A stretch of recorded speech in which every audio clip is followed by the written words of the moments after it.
everyone. We'll be taking a look at Ukraine, Israel, and other conflicts of interest. As of this recording, it is October 31st, 2023. So, first of all, we're going to start with Israel, considering what's going on out there as of recently. So, first of all, of course, we're taking a look northern border. There have been some skirmishes that have been reported of Hezbollah militants pushing south of Lebanon into northern Israel. But from what I've understand, they haven't really amounted to too much other than just raids. Um, Even more unrest and the usual happening in Palestine as this conflict continues. But what we're really looking at are you know of course the hostilities and the assault, the invasion of Gaza. So we can see that this area has extended a bit. As it was before, it was really just a small surgical cut, but it seems to be furthermore bowing out into deeper into Gaza itself. And this northeastern corner of the Gaza Strip seems to have increased as well, as we can see. As before, it was just a little part of under Israeli occupation, but now it seems to be this entire corner out here. And this small bit, which seemed to, I believe it was only up to this roadway, they're pushing further into Gaza itself. So, as I've been saying, they're trying to cut Gaza more or less in half, so to speak, or at least isolate Gaza City itself and try to, I suppose, eliminate Hamas from just the Gaza City.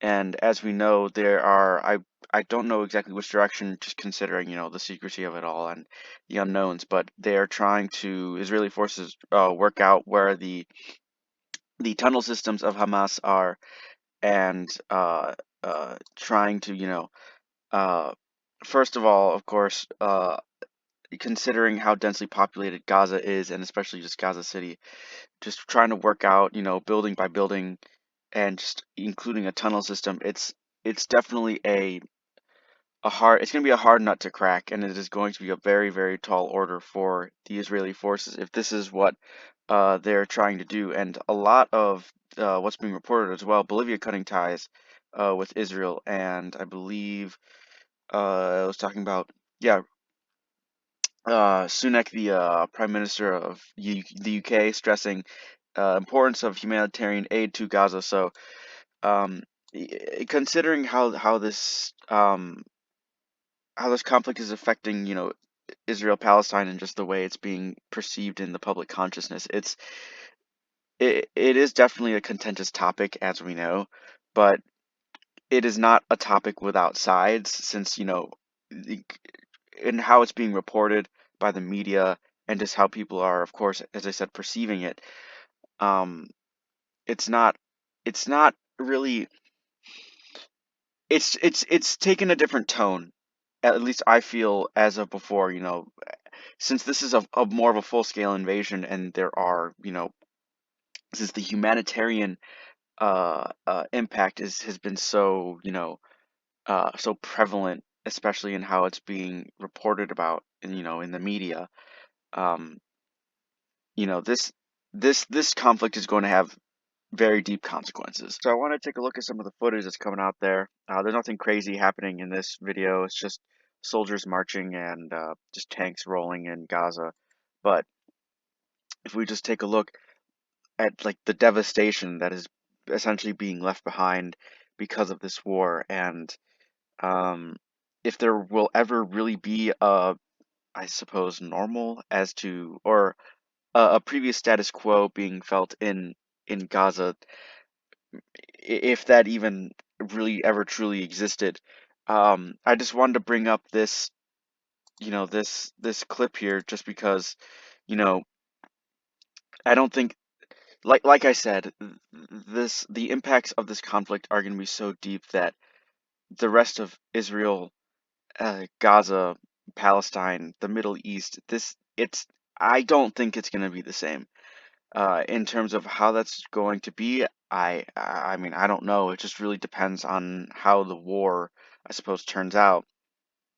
But I mean, the situation is still ongoing and it's still developing. But I mean, this this place is not going to be the same. I'll just say that much. So now just taking a look here at the broader Middle East, as we can see, the Islamic Resistance is claiming 2 more attacks on U.S. forces, and so, like I said, this entire conflict is being felt further in the broader Middle East, and you know, eh, now this is further falling on other powers outside of, Israel and Palestine, albeit, Israel and the United States are allies, but directly impacting and attacking, U.S. bases. How is that going to be dealt with and perceived by, the the U.S. government and, the U.S. public? So I just wanted to show this as well, just to, further, I suppose remind you and just, let you know that this is still, there are still other things happening throughout that this conflict is affecting. All right, now pivoting over to Ukraine over here, there's one reported change over in Robotyne, but there are a couple other changes as we'll talk about in a second. So as we can see, Ukraine taking this field out here, moving west, pushing out of Robotyne, and as we can see, another change, seemingly either Ukrainian forces pushing or this is a frontline clarification out here. And there's another change. Let's just move over to it because it's not reported. But it's out here, yeah, in Bilohorivka, right over here. We can see it. Just, I suppose the front line further extending a bit, and I'm not sure as to why they don't necessarily report on it. What I'm assuming, as I've talked about in the past, is that it is an accumulation of Ukrainian assaults that have taken place over, however many days or weeks, and this is possibly the accumulation of it, just frontline extension, or perhaps it's also a really good chance that it's just a frontline clarification, or maybe it was something that didn't necessarily need to be put into the description out here, but yeah, I just thought I'd talk about it. I was taking a quick look at the combat that's being reported out there. As we can see, of course, broad shelling all across the front lines, and 59 combat engagements having been reported, which is definitely an uptick as per what we've seen in the past couple of days, which I believe it's been hovering around the 40s. But in terms of the broad Russian assault, this is somewhat in line with what we've been seeing around 60, 70 combat engagements. So, but in the broad sense, the Russian assault does seem to be more or less winding down as winter approaches, as we would expect, of course.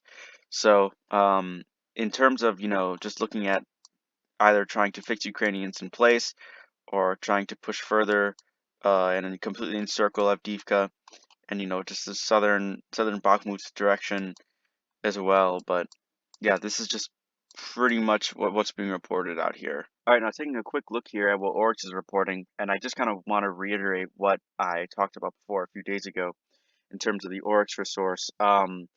So from what I understand, Oryx has completely shut down, and I checked their Twitter, and their Twitter is still not up. I suppose they've deleted their Twitter, so I don't understand what that's all behind, but it has been a very reliable source in terms of reporting Ukrainian equipment losses and Russian equipment losses.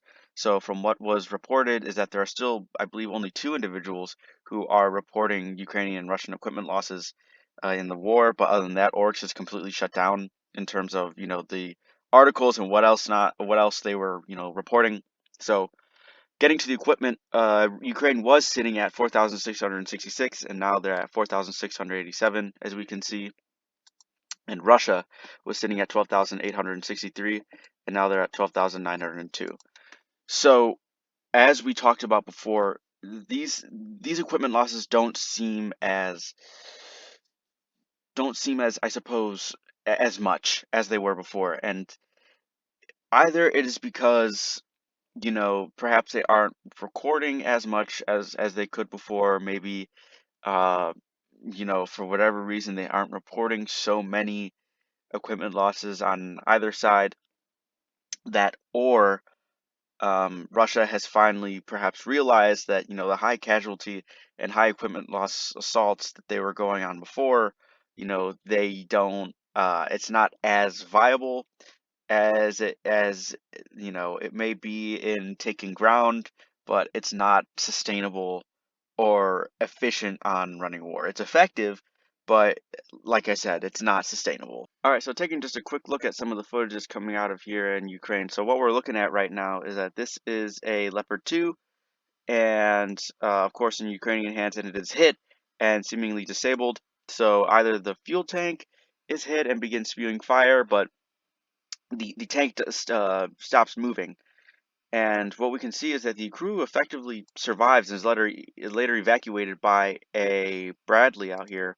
So what I really wanted to highlight here is that obviously Western equipment that's being provided to Ukraine is not invincible. It can be disabled and destroyed, as we saw when the entire convoy of Bradleys and other Western equipment was completely eradicated.